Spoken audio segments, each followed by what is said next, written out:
नमस्कार, खबरें हिमाचल की में आप सभी का स्वागत है। मैं हूं आपके साथ ऋतु शेपथारिया। नजर डालेंगे हिमाचल की बड़ी खबरों पर। सरकार ने हिमाचल पथ परिवहन निगम के चालकों और परिचालकों को ओवरटाइम और रात्रि भत्ते के भुगतान के लिए 4.5 करोड़ रुपए जारी किए हैं। सरकार के इस फैसले से एचआरटीसी ड्राइवर यूनियन ने सरकार का आभार जताया है।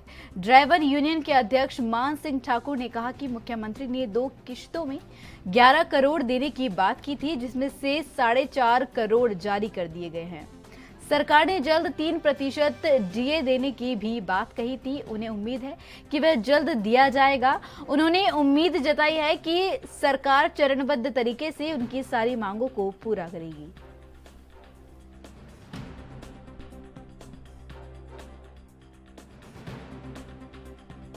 मीडिया से आए हुए बंधुओं का धन्यवाद करता हूं। कल माननीय मुख्यमंत्री महोदय जी ने, जो हमारी 18/5 को मीटिंग हुई थी, उन्होंने उस वादे को निभाते हुए 2 किस्तों में 11 करोड़ रुपया देने की बात कही थी। तो कल माननीय मुख्यमंत्री महोदय जी ने 4.5 करोड़ रुपया ड्राइवर कंडक्टरों को ओवरटाइम नाइट के रूप में दिया है। उसके लिए मैं माननीय उप मुख्यमंत्री महोदय जी का और माननीय मुख्यमंत्री महोदय जी का हिमाचल पथ परिवहन निगम ड्राइवर यूनियन की तरफ से और ड्राइवर कंडक्टर की ओर से बहुत बहुत धन्यवाद करना चाहता हूं। और मैं आशा करता हूं और उम्मीद रखता हूं कि जो उन्होंने 3% डीए की बात देने की कही थी, 50,000 के लिए भी उन्होंने हामी भरी थी, तो हमें आशा ही नहीं पूर्ण विश्वास भी है कि चरणबद्ध तरीके से हिमाचल पथ परिवहन निगम के ड्राइवर और कंडक्टर को और सारे कर्मचारियों को जो उनके ड्यूज है वो समय रहते मिलेंगे, ये हमें आशा है। उनका मैं कोटि कोटि धन्यवाद करना चाहता हूं, जो उन्होंने 4.5 करोड़ रुपया हिमाचल पथ परिवहन निगम के ड्राइवर कंडक्टर को दिया है। उससे ड्राइवर कंडक्टर का जो जेबी खर्चा है, 2 या 3 महीनों का ओवरटाइम नाइट जैसे निकलेगा तो उसका जीवन यापन जो है वो अच्छे से निकलेगा। और मैं आशा करता हूं कि आने वाले दिनों में, जैसा कि माननीय उप मुख्यमंत्री मोदी जी ने कहा है कि हम व्यवस्था परिवर्तन करने के लिए आए हैं। और मैं एक बात आपको और भी बता देना चाहता हूं कि माननीय मुख्यमंत्री महोदय इस एचआरटीसी से बहुत अच्छे तरीके से वाकिफ है, क्योंकि उनके पिताजी भी इस एचआरटीसी में चालक थे, तो वो जानते हैं। और हमें आशा है कि वो हिमाचल प्रदेश में सत्ता परिवर्तन के बाद केंद्र की मोदी सरकार ने राज्य को एक के बाद एक झटके दे रही है।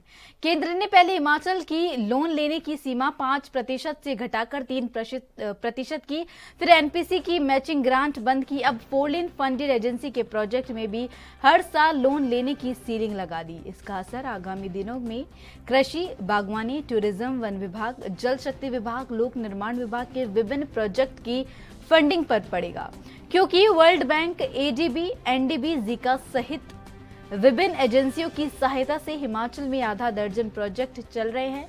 अकेले बागवानी क्षेत्र के लिए 1134 करोड़ रुपए का हॉर्टिकल्चर डेवलपमेंट प्रोजेक्ट, 1700 करोड़ से ज्यादा की शिवा परियोजना और कृषि के लिए 1500 करोड़ से ज्यादा का जायका प्रोजेक्ट चल रहा है।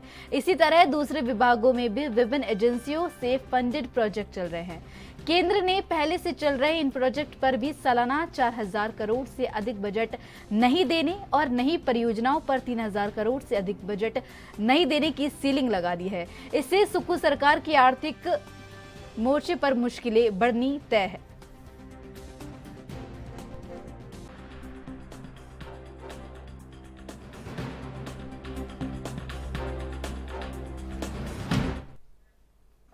हिमाचल प्रदेश की राजधानी शिमला में शिमला का अंतर्राष्ट्रीय समर फेस्टिवल का आगाज हो चुका है, जहां रात में एक तरफ अंतर्राष्ट्रीय समर फेस्टिवल की सांस्कृतिक संध्याएं लोगों के मन को मोहित कर रही है, वहीं दिन में शिमला के ऐतिहासिक मॉल रोड ब्रिज मैदान पर बाहरी राज्यों से आए कलाकार की प्रस्तुतियां भी लोगों को आकर्षित कर रही है।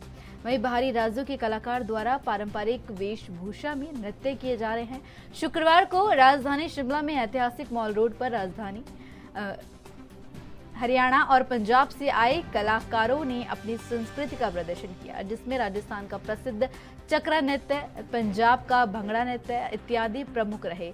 इन कलाकारों के नृत्य को देखकर आसपास से ही शिमला के मॉल रोड से गुजर रहे राहगीरों के कदम थम गए और वो इनकी कला का आनंद लेते हुए नजर आए।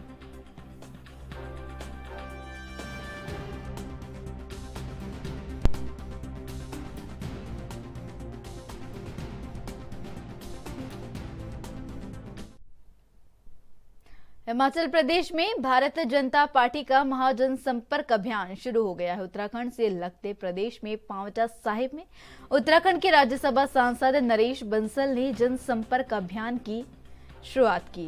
इस अवसर पर सांसद ने कहा कि अभियान के तहत बीजेपी कार्यकर्ता नरेंद्र मोदी सरकार के 9 वर्ष की उपलब्धियों को लेकर लोगों के बीच जाएंगे।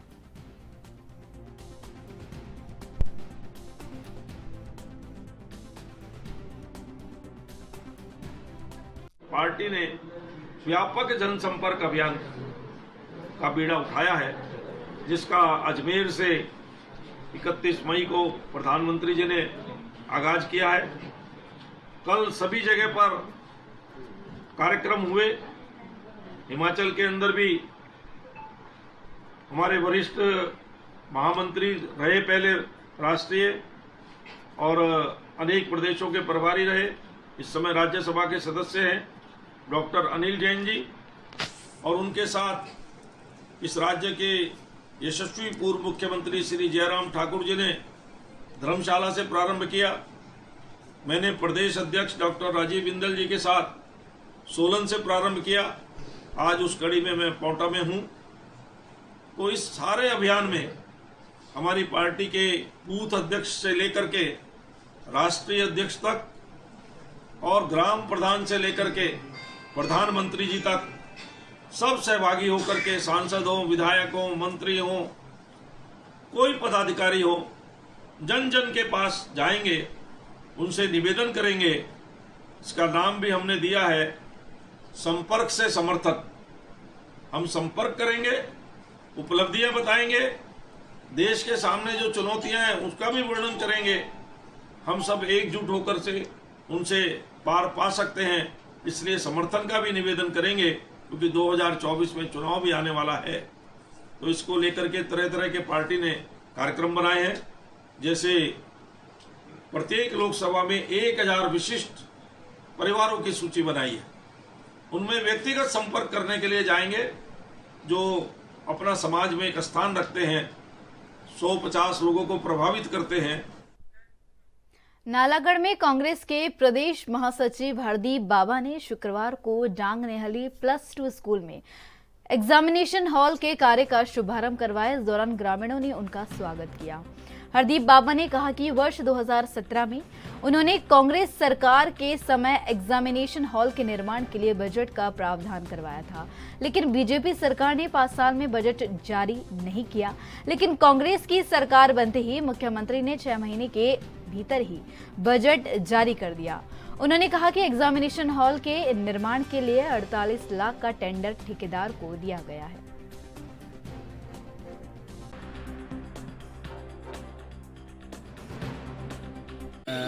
देखिए, ऐसा है कि मेरी अपनी पंचायत का ये school government senior secondary school Dang, इसको पूर्व की कांग्रेस पार्टी की सरकार राजा वीरभद्र सिंह जी की सरकार के समय में +2 किया गया था, और उस समय स्कूल तो +2 हुआ। हम लोगों ने डिमांड की थी कि यहाँ पे एग्जामिनेशन हॉल के लिए और अन्य कमरों के लिए जो है फंड मुहैया कराई जाए। तो मैं धन्यवाद करता हूँ उस समय की सरकार का कि वो फंड मुहैया हुआ, और आज सुखविंदर सिंह सुक्खू जी की सरकार के समय में ये टेंडर जो है वो अवार्ड हुआ। अभी सिर्फ 6 साढ़े 6 महीने हुए इस सरकार को यहाँ पे हिमाचल प्रदेश में बनी, और पूरे 5 साल ये फंड जो है इस स्कूल को जो है ये हॉल बनाने के लिए मुहैया नहीं कराया गया था। आज कराया गया है, टेंडर अवार्ड हुआ है, और उसी के चलते हम लोग गाँववासी, हमारे पंचायत के प्रधान, हमारे स्कूल के SMC के प्रधान और उपस्थित सभी मेरे जिले के लोग, नीली ढांग और आसपास के गांव के, हमारे टपलियाँ के, ऊपरली ढांग के और ढाणा के सभी पंचायत के हमारे निवासी यहाँ पे इकट्ठे हुए, और सबने रल मिल के जो है वो सबने इकट्ठे होकर जो है जहाँ सरकार का धन्यवाद किया है। हमारी पंचायत प्रधान भी यहाँ पे जो है वो अपने साथ, हमारे उप प्रधान जी भी, सब लोग जो है यहाँ पे जहाँ सरकार का धन्यवाद कर रहे हैं मुख्यमंत्री सुखविंदर सिंह सुक्खू जी का, जिन्होंने ये फंड मुहैया करवाया। उनके साथ साथ जो है PWD मिनिस्टर विक्रमादित्य सिंह जी का, जिनके विभाग के द्वारा जो है ये काम जो है आज यहाँ शुरू हुआ है। इसके लिए हम सरकार का अपनी तरफ से, अपनी पंचायत की तरफ से मैं बहुत बहुत धन्यवाद करता हूँ। स्कूल प्रबंधन यहाँ पे पहुँचने पर उन लोगों ने बताया कि यहाँ पे 6th क्लास के बच्चे को जो है वो 12 बैठते हैं, तो उनके द्वारा जो डिमांड रखी गई है, मैं तो ये भी कहा कि यहाँ साइंस ब्लॉक की जो डिमांड है बड़े लंबे समय से चली है, तो हम लोग आने वाले समय में माननीय मुख्यमंत्री जी के समक्ष जो है वो अपील करेंगे कि यहाँ पे बच्चों को साइंस ब्लॉक जो है वो बनाया जाए और साइंस की क्लासें भी जो है यहाँ पे शुरू की जाए। उसके अलावा जो इमारत का और यहाँ पे ज़रूरत है। जिला कांगड़ा में ड्रैगन फ्रूट को लेकर किसानों में रुझान बढ़ने लगा है। इसी को ध्यान में रखते हुए अब बागवानी विभाग ड्रैगन फ्रूट पर फ्रंट लाइन डेमोन्स्ट्रेशन प्लांट स्थापित करने जा रहा है। इसके लिए विभाग ने नगरोटा सूर्या को चुना है। इसका कारण यह है कि ड्रैगन फ्रूट की खेती की शुरुआत जिला कांगड़ा में नगरोटा सूर्या से हुई थी। विभाग की ओर से नगरोटा सूर्या में 25 कनाल भूमि में फ्रंट लाइन डेमोन्स्ट्रेशन प्लांट स्थापित किया जा रहा है।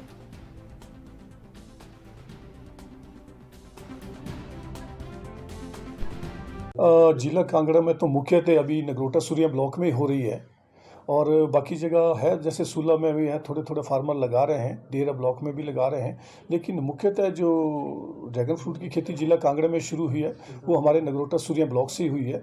और वहाँ हमारे एक फार्मर है जीवन सिंह राणा जी, उनका घाट जड़ोत गांव में जो है उनकी फार्म है, वहाँ पे वो जो है अपने लगभग 6 कनाल एरिया में जो है खेती करते हैं ड्रैगन फ्रूट की। इसका देखो अभी तो ये नई क्रॉप है, धीरे धीरे जो है लोगों में अवेयरनेस हो रही है और इसी के मद्देनज़र जो है हम इस साल वहाँ पे नगरोटा सूर्या ब्लॉक में एक फ्रंट लाइन डेमोन्स्ट्रेशन प्लॉट जो कि 25 कनाल में हमने एस्टेब्लिश करना है और पूरी आधुनिक और वैज्ञानिक तरीके से जो है वहाँ पे खेती हम करवाएंगे फार्मर से, और जिसमें लगभग 3 से 4 फार्मर होंगे और 25 कनाल में, ताकि दूसरे जो फार्मर्स हैं वो भी वहाँ विजिट कर सकते हैं।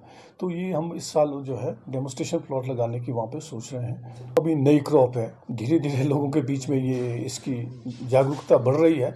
बाकी मेडिसिनल पॉइंट ऑफ व्यू से ये बहुत अच्छा फ्रूट है, हमारी गट हेल्थ को जो है बिल्कुल स्वस्थ करता है और आप जानते हैं कि सारी बीमारियां हमारी पेट से ही होती है, तो गट हेल्थ के लिए ये जो बहुत अच्छा फ्रूट है और रिच इन एंटीऑक्सीडेंट है और मैं चाहता हूं कि लोग उसको खाएं, अपनी सेहत तंदुरुस्त रखने के लिए लोग इसको ज़रूर खाएं। और जहाँ तक फार्मर्स की बात है, फार्मर भी इसको ज़रूर ग्रो करें क्योंकि इसमें अच्छी आमदनी है। मैं जैसे आपसे अभी कह रहा था, हमारे जीवन सिंह राणा जी हैं 6 कनाल में इसकी खेती कर रहे हैं, तो दूसरे साल ही वहाँ पे 6 कनाल से 1,25,000 उन्होंने प्रॉफिट कमाया। तो आप समझ सकते हैं 6 कनाल से 1,25,000 मीनिंग डियर बाई की लगभग 21,000 उन्होंने 1 कनाल से कमाया है। तो ये जो ट्रेडिशनल फार्मिंग लोग कर रहे हैं, यहाँ के फार्मर कर रहे हैं, जैसे गेहूं धान मक्की की, तो उसमें मैं नहीं समझता कि भी 2000। राजधानी शिमला में स्ट्रीट लाइटों का रखरखाव करने वाली कंपनी के खिलाफ नगर निगम सख्त हो गया है। कंपनी द्वारा खराब स्ट्रीट लाइट को ठीक नहीं किया जा रहा है, जिसके चलते अब कंपनी को नगर निगम ब्लैक लिस्ट करने की तैयारी में है। शुक्रवार को नगर निगम के मेयर सुरेंद्र चौहान की अध्यक्षता में शहर के स्ट्रीट लाइटों की व्यवस्था को लेकर एक बैठक हुई, जिसमें बिजली बोर्ड के अधिकारियों से लेकर शहर में स्ट्रीट लाइटों के रखरखाव संभालने वाली कंपनी के पदाधिकारी भी मौजूद रहे।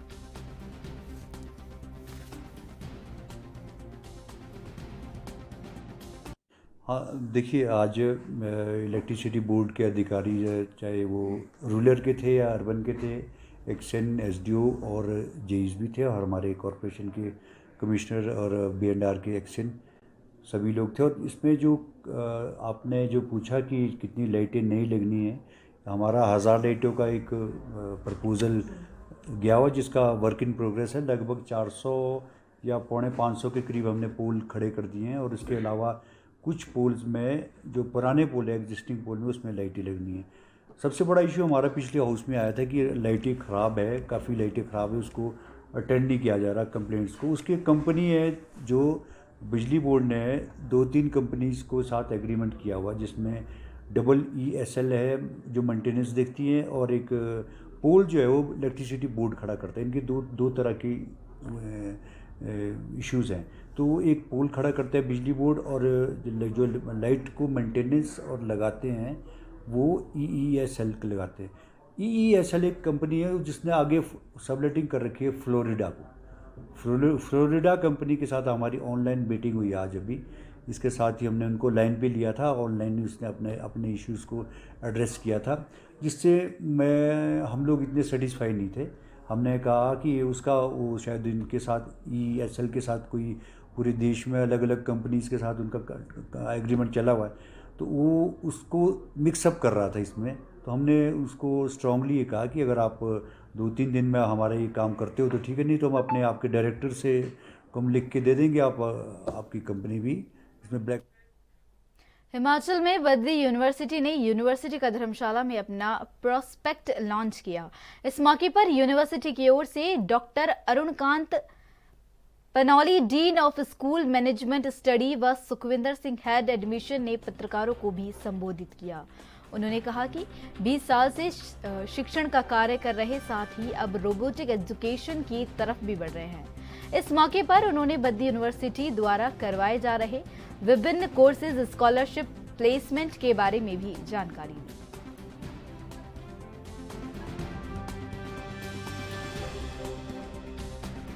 आज के वार्ता का जो मुख्य उद्देश्य हमारा, हमने प्रोस्पेक्टिस लॉन्च के बारे में, अपनी यूनिवर्सिटी की जो उपलब्धि है उनके बारे में, और कहाँ बद्री यूनिवर्सिटी में किस मुकाम पे आज हैं, जो हमारा जो इतिहास रहा है 20 साल का पुराना इतिहास, और जो हमारी USP है कोर्स की बेसिकली, जैसे आपके साथ मैंने अभी डिस्कस भी किया है। तो जो बद्री यूनिवर्सिटी है, सबसे पहले तो 20 साल पुरानी यूनिवर्सिटी है, हिमाचल की पहली प्राइवेट यूनिवर्सिटीज़ हैं जिसमें हम लोग एक स्पेशलाइजेशन पे ऑफर नहीं करेगा, हम उसको स्ट्रीम बोलते हैं, साइंस, टेक्नोलॉजी, इंजीनियरिंग और मैनेजमेंट। यहाँ पे हमारे प्लेसमेंट्स की जहाँ तक बात करें तो प्लेसमेंट्स हम 100% प्लेसमेंट एश्योरेंस करते हैं। उसका एक रीज़न भी है, बद्री क्योंकि एशिया के लार्जेस्ट फार्मास्यूटिकल हब में, तो प्लेसमेंट्स की हमें दिक्कत नहीं आती। दूसरा जो मोस्ट इंपॉर्टेंट पार्ट हमारे जो USP हमारी यूनिवर्सिटी की, वो है केस बेस्ड लर्निंग सिस्टम्स है, और जो हम लोग इंडस्ट्री और एकेडमिया के बीच में जो टाइम पे हम लोग एक रिव्यू मीटिंग करवाते हैं कोर्स को इम्बाइब करने, कोर्स को और बेहतर बनाने के लिए, उस पर भी हम लोग टाइम पे ध्यान देते रहते हैं। तीसरा जो है, अभी हमने आपको बोला है प्लेसमेंट्स की बात करें तो हमारे पास जो कंप्यूटर साइंस बेसिकली, उसमें 7th सेमेस्टर में जैसे बच्चा एंटर करता है तो 21,000 का जो हम लोग इंटर्नशिप प्रोवाइड करते हैं। जैसे भी इंटर्नशिप प्रोवाइड किया तो अभी जो हमारे बच्चे जो पास आउट हुए हैं उनको 6.5 का पैकेज मिला है। सिमिलरली दूसरे उसमें भी हम लोग इस तरह के प्लेसमेंट ऑफर करते हैं। MBA की जहाँ तक बात करें हमें, तो हर स्पेशलाइजेशन के साथ हम एक वैल्यू एडेड आपको एक्स्ट्रा बेनिफिट्स दे रहे हैं। जैसे मैंने कहा है, ओम लॉजिस्टिक्स के साथ हमारा MOE है लॉजिस्टिक्स ऑपरेशन के लिए, HR के लिए मिडिल अर्थ बैंगलोर के साथ है, दूसरा हमने बैंकिंग एंड फाइनेंस के लिए इंस्टीट्यूट ऑफ प्रोफेशनल बैंकिंग है। तो ये सब चीज़ आपको खुद ही पता लग रहा है कि यूनिवर्सिटी कितनी सीरियसली कंसर्न है स्टूडेंट्स के फ्यूचर को नर्चर करने के लिए, और किसी भी तरह का क्वालिटी डाइल्यूशंस भी हम। हिमाचल के पहाड़ों पर जून में भी सर्दी जैसी ठंड पड़ रही है। धर्मशाला में 1 जून को न्यूनतम तापमान 13.2 डिग्री और शिमला में 9.6 डिग्री सेल्सियस रिकॉर्ड किया गया। इससे पहले धर्मशाला में जून में कभी इतनी ठंड नहीं पड़ी। 9 जून 2010 को धर्मशाला का न्यूनतम तापमान 13.3 डिग्री था। वहीं शिमला में 1999 के बाद इस बार जून महीने में न्यूनतम तापमान 9.6 डिग्री सेल्सियस तक गिरा है। अन्य शहरों के तापमान में भी ऐसी ही गिरावट दर्ज की गई है। प्रदेश में अब सर्द मौसम, बारिश, ओलावृष्टि और बर्फबारी लोगों की मुसीबत बढ़ा रही है। किसानों की फसलें तबाह हो रही है।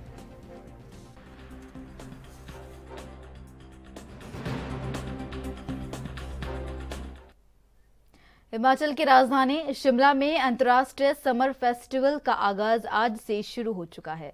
इस बार भी रिज मैदान के बीच में समर फेस्टिवल को लेकर स्टेज बनाया गया है, जिस पर सवाल खड़े हो रहे हैं। शिमला नगर निगम के पूर्व डिप्टी मेयर टिकेंद्र पवार ने रिज टेक को खतरे में डालने के आरोप लगाए हैं। उन्होंने कहा कि कार्यक्रम का स्टेज शिमला के ऐतिहासिक रिज पर बने पानी के टैंक पर लगा दिया गया है, जिससे रिज को खतरा बना हुआ है और लोगों का रिज पर चलना फिरना मुश्किल हो गया है।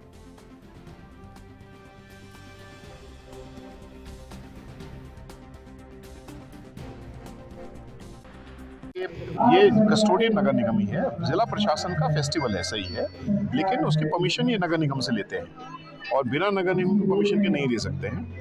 तो क्योंकि अभी जो मेयर है वो तो हमारे साथ काउंसलर रहे हैं, उनको अच्छी तरह से मालूम है कि ये सेंसिटिव एरिया है। और इसलिए ये बिना शहर की सरकार के नहीं होना चाहिए, लेकिन शहर की सरकार का तो नाम ही कहीं नहीं दिख रहा है उसमें। मैंने कुछ काउंसलर से भी बात की, उन्होंने बोला हमें तो पूछा भी नहीं है, ये मालूम भी नहीं है।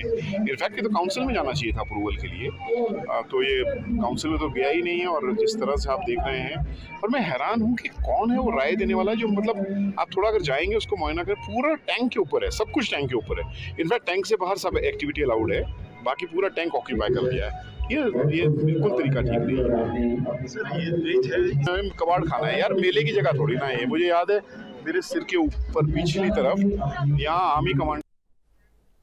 खबर नालागढ़ के बद्दी से है, जहां बद्दी की सफाई कंपनी जेबीआर के कर्मचारियों ने जेबीआर कंपनी पर बिना नोटिस दिए निकालने का आरोप लगाया है। सभी कर्मचारियों ने आज भारतीय मजदूर संघ के बैनर तले नगर परिषद बद्दी और बीबीएनडीए के प्रांगण में इकट्ठे होकर जेबीआर कंपनी, नगर परिषद बद्दी और बीबीएनडीए के खिलाफ जमकर नारेबाजी की। कर्मचारियों का आरोप है कि जेबीआर कंपनी ने उन्हें पिछले 2 महीने तक वेतन नहीं दिया और उन्हें बिना कुछ बताए आज काम पर आने से भी मना कर दिया, जिसके चलते उनका रोजगार उनसे छीन लिया गया है। उन्होंने कहा कि बिना कारण बताए मजदूरों को निकाल दिया गया, जो कि सरासर गलत है। जेबीआर को इन मजदूरों को दोबारा काम पर रखना होगा, चाहे इसके लिए हमें आंदोलन क्यों न करना पड़े।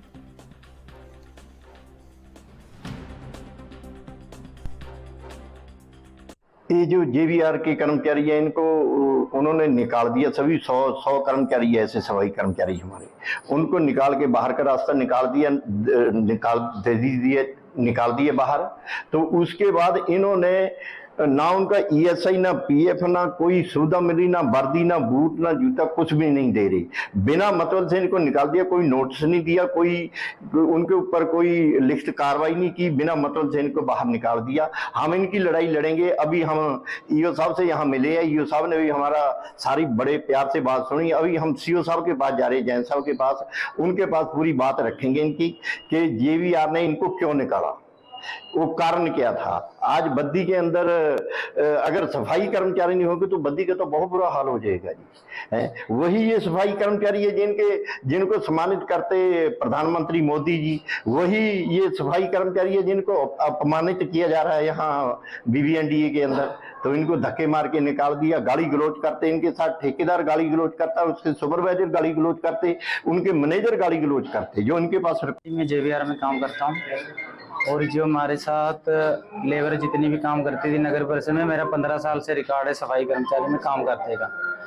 तो हमारे को अचानक ही पता लगा कि एमडी साहब ने यहाँ पे 1 जून को बताया कि उनको हमने किसी को काम दे दिया बिना बताए, कि हमने ठेकेदार को किसी को काम दे दिया। और हम कल बताया, फिर इनसे मिले, हमारे अंकल से मिले जाके, तो हमारे इस लेबर को कैसे निकालेंगे कि वो कह रहे कि नालागढ़ पंचायतों में आप बाहर हमारे कंपनी में काम करना चाहते हैं, उधर कर सकते हैं बाहर जाके। क्योंकि हम 15 साल से हमारा जो रिकॉर्ड है बद्दी में सफाई के करने का, तो इसके अलावा हम बाहर कहाँ जाके काम कर सकते इतनी लेबर लेके।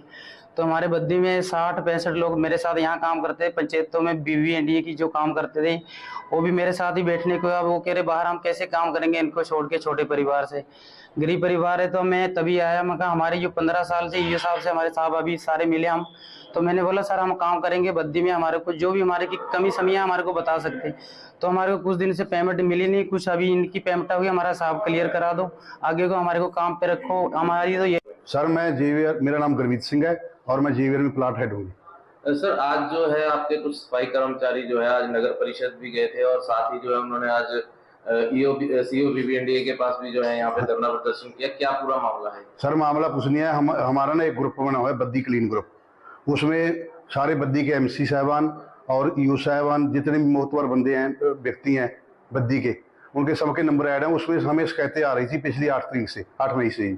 मैंने इसको धर्मपाल को बोला भी भाई जो बद्दी की सफाई है उसकी व्यवस्था संभालो, नहीं तो काम खराब हो। मैं यहाँ पर ज्वाइन किया हूँ 1-1.5 महीना पहले से, तब से मुझे कुछ यहाँ पर शिकायतें प्राप्त हो रही हैं इनकी यूनियन की तरफ से जेबीआर की वर्किंग के बारे में, और हमने इसके बारे में उनको नोटिस भी लिखे कि अपनी कार्यप्रणाली को सुधार करें। कुछ लोग ये भी धर्मपाल और इनके साथी यहाँ पर कई बार मेरे को मिल चुके हैं, मैंने आगे भी बात रखी है। वैसे तो ये जो एग्रीमेंट हुआ हमारा सफाई का जेबीआर के साथ, वो जो हमारे माननीय सीओ साहब हैं बीबीएनडीए के, उनके माध्यम से हुआ है और वही इसमें निर्णय लेते हैं और हम सब के ऊपर वो निर्णय लागू होता है। तो मैंने पिछली बार भी उनके साथ निवेदन किया था कि सर इस प्रकार की एक मीटिंग बुला करके इनको बुलाया जाए, ताकि हमारी नगर की परिषद की और BBND के सारा जितना क्षेत्र की सफाई व्यवस्था पर। कुछ सफाई कर्मचारी आज यहाँ आए हैं जो बद्दी BBN एरिया में कई जगह सफाई का कार्य करते हैं और काफ़ी समय से ये कार्य कर रहे हैं। तो आज ही हमें ये पता चला है कि कोई कंपनी ने सबलेट ये किसी नए ठेकेदार को काम किया है और उसने कोई नए लोग इसमें एंगेज किए हैं। अब ये पुराने लोग हैं, इनको क्यों उन्होंने निकाला है उस बारे में हमने जो कंपनी के GM हैं उनको बुला लिया है। जल्दी उनकी बात सुनेंगे और कोई ना कोई इसमें सलूशन निकालेंगे। अभी क्योंकि ये लोग काफ़ी टाइम से काम कर रहे थे तो मुझे आशा है कि ये कंटिन्यू इनसे हम करवाएंगे जैसे भी है, क्योंकि एक बहुत। और मेरे साथ खबरें हिमाचल में बस इतना ही। देश विदेश की तमाम अहम बड़ी खबरों के लिए देखते रहिए ANV न्यूज़। नमस्कार।